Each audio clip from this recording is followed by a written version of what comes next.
primeiro, todo homem é o homem do seu tempo. Ser do seu tempo não quer dizer pensar só dentro daquela conjuntura específica, senão nós estaríamos roubados em termos, né, de coisa. E outra coisa é o seguinte, o animal humano, eu não estou, nunca ninguém deve pensar que o grande homem na política, aquele que promove o bem coletivo, e eu acho que existem esses homens ainda que em minoria, eles não deixaram de levar em conta a sujeira do mundo. Pelo contrário, eles tiveram, e o caso do Brasil é um pouco esse hoje, né? Eles tiveram que também sujar um pouco as mãos, né? Nesse horror, nesse rio lutulento que é a história, certo? Então, isso não significa que ele esteja fazendo uma opção ética por este horror, tá? Levar em conta, taticamente, as crueldades do mundo, as vilanias do mundo, não quer dizer estar no mundo, né, igualmente sujo, né, e tal. E antes do professor Noélio pegar a palavra, eu queria só fazer voltar um pouquinho para o Maquiavel, que nós que lemos o Maquiavel, né, sabemos que Maquiavel fala da raposa e do leão. Que é uma colocação belíssima que ele faz, né? Então, muitas vezes, a raposa...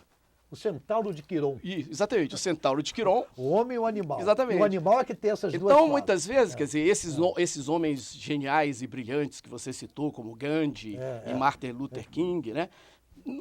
Num certo sentido, foram homens que usaram a astúcia da raposa, mas não estão fora do registro da reflexão maquiavélica. Mas a inteligência humana não se reduz à sagacidade da raposa. Não. Ela também é a transcendência do ideal, do intelecto. Claro, é isso, claro. Cara? E ela também é a força do leão, né? É preciso que a gente considere esse lado. O Maquiavel, ele é extremamente polêmico por isso, né? Porque ele coloca um problema que vem sendo discutido desde a sua época, que é essa relação da política com a moral. Tá? O que o Maquiavel pretende, o que ele pôde observar ao longo da história e na sua própria experiência, é que os homens, entendeu? Todos os homens são movidos pelas suas paixões. Ora, política é o campo da ação, o campo dinâmico, ou o campo da interação, né? Então, são as paixões que movem os homens. Então você pode ter paixões de raposa ou paixões de leão. O leão não pode reclamar da paixão da raposa nem a raposa do leão, porque a política é feita de uma maneira ou de outra, dependendo das circunstâncias. Se é que se procura, né, a efetividade da ação política. Conquistar o poder, né? Você tem que dar, né, alguns passos, você tem que proceder de uma determinada maneira, né, a alcançar esse objetivo. O que o Maquiavel diz é o seguinte, que ao longo da sua própria experiência e da experiência da história, ele pôde observar que homens maus, perversos, violentos, cruéis, né, se propuseram, né, assumir, né, conquistar o poder e o fizeram. Eu posso fazer dentro de determinadas circunstâncias. Ele não diz que necessariamente tem que ser assim, né? Porque há o modo raposa de fazer a coisa, né? A diplomacia, a entabulação, né? Claro. As alianças, né? A política exige esses procedimentos. Primeiro, não esquecer que, por outro lado, o símbolo raposa é sempre um símbolo da esperteza para o interesse particular. Nunca esquecer disso. Então, claro que a pessoa na vida tem que ser como uma serpente, esperta como uma serpente, mas, na verdade, nunca esquecer disso. Não pode ser só isso, né? Você repara uma coisa, meu bom professor, que é o seguinte, os homens, na própria medida em que nem que seja uma minoria, né, não é aquele humano pressuposto por Maquiavel, já desbanca qualquer metafísica da maldade humana. Tá? Agora o seguinte, você acha, você que é um grande conhecedor, né, especialista mesmo no pensamento de Maquiavel, e eu até acho que Noélio é um especialista no pensamento de Maquiavel, mas não é um especialista nas práticas de Maquiavel, né? Veja bem, eu te pergunto o seguinte, para Maquiavel, um estadista nunca pode decidir morrer em benefício do seu povo ou mesmo se depor do poder em benefício de uma causa política.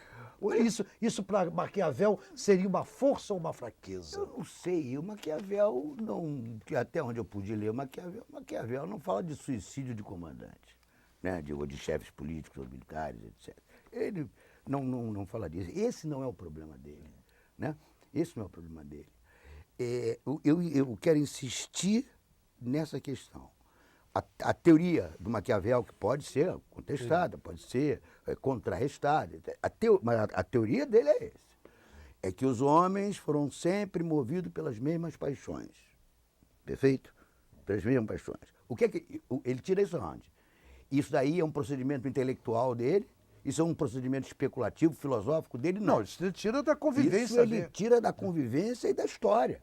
Da história. Então ele viu dessa maneira, né, que as paixões são os elementos dinâmicos, e ele pôde observar, né, esses fatos, né, e essa eficácia. Se, né, uma ação virtuosa para ele, para nós, pode causar escândalo.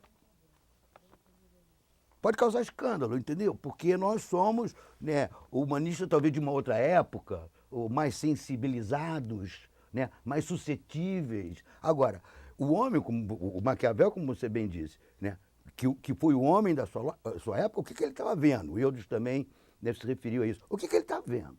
Ele está vendo, né, uma Itália conflagrada, dividida, fragmentada, decadente, corrupta, etc. São esses homens que ele viu. Assim como os homens de Hobbes. Hobbes entendeu quando viu os ingleses do século XVII, né, na Guerra Civil. O que ele viu os homens? Como é que homens são esses? Né? Os ingleses se matando mutuamente. Né? Por isso é guerra. Isso está na natureza do homem. E ele viu isso desde o início da história. Quer dizer, agora, ele não se pode negar. Posso fazer uma pequena intervenção, professor? Pode.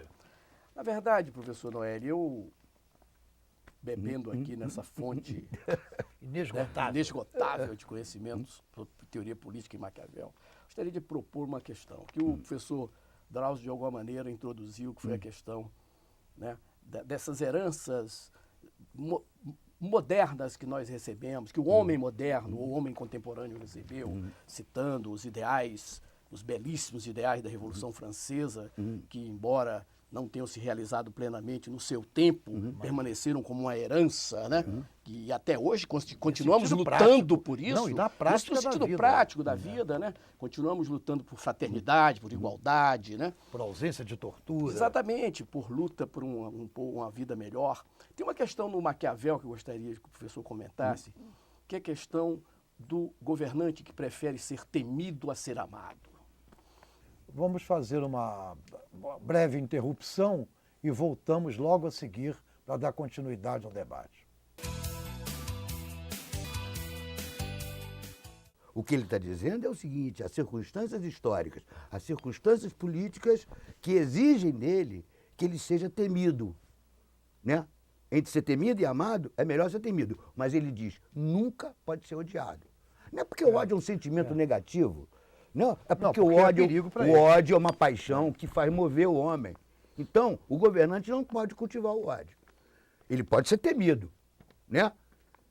Ele deve ser amado. O governante em Maquiavel deve ser amado. Mas há circunstâncias que exigem dele que ele seja mais temido do que amado. Então não é, quer dizer, não há uma dialética no Maquiavel. Eu sei.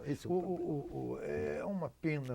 O tempo sempre urge nas horas boas e de esclarecimento, tudo isso. Mas eu gostaria de fazer uma espécie de um espicaçamento no nosso entrevistado, que é o seguinte, né? Disse também, a propósito de Maquiavel, que ele é um dos fundadores da concepção de que os fins justificam os meios, né? Mas você repara que esse princípio de que os fins justificam os meios, ele sempre se refere ao seguinte: aquele que quer justificar os seus meios espúrios, violentos, né, mentirosos e tal.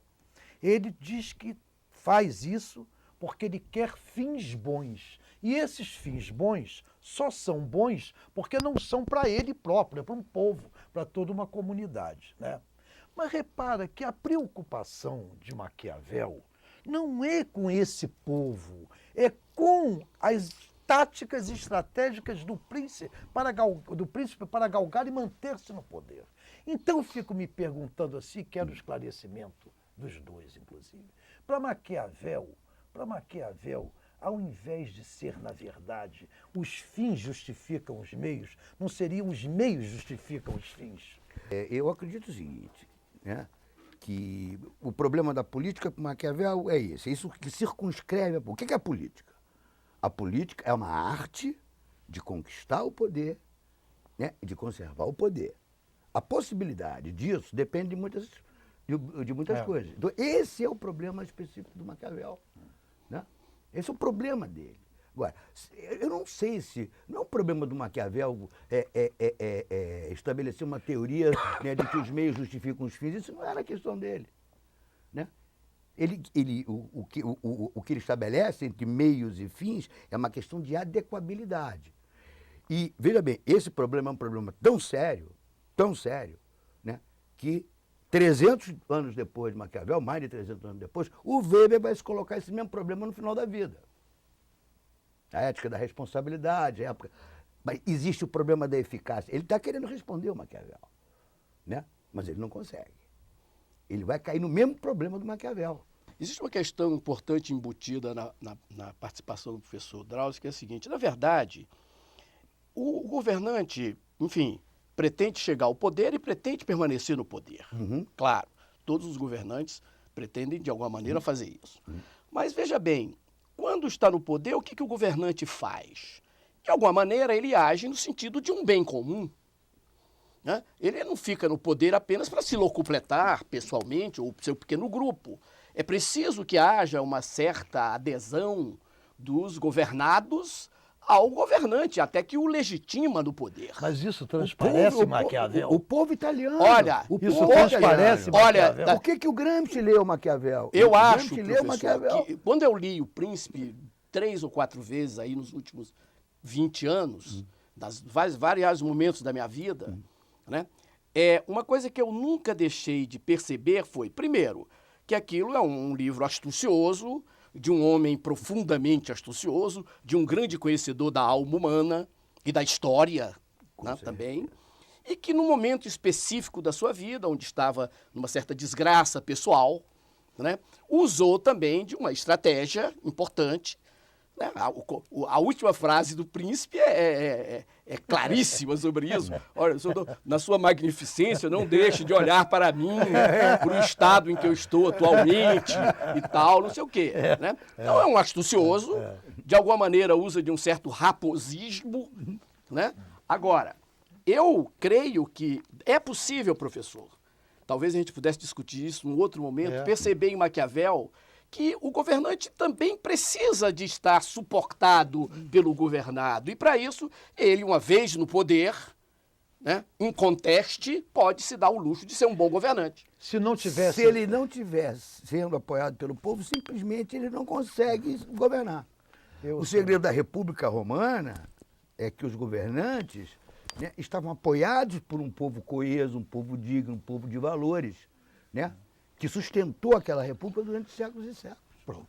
Se eu tivesse mais algum tempo, eu iria problematizar o fato de que o governante tem que querer se manter no poder, custe o que custar. Mas como nós terminamos, só me resta uma coisa: agradecer a profunda generosidade com que o professor Noeli atendeu o nosso convite, eu que agradeço. E a não menos generosidade com que você se propôs a vir debater conosco e esclarecer um assunto tão espinhoso. Esse assunto, pelo que eu vejo, não termina aqui, continua na história humana. Sem dúvida não. Muito obrigado para vocês dois, viu? Obrigado. Bom, até o próximo encontro acadêmico.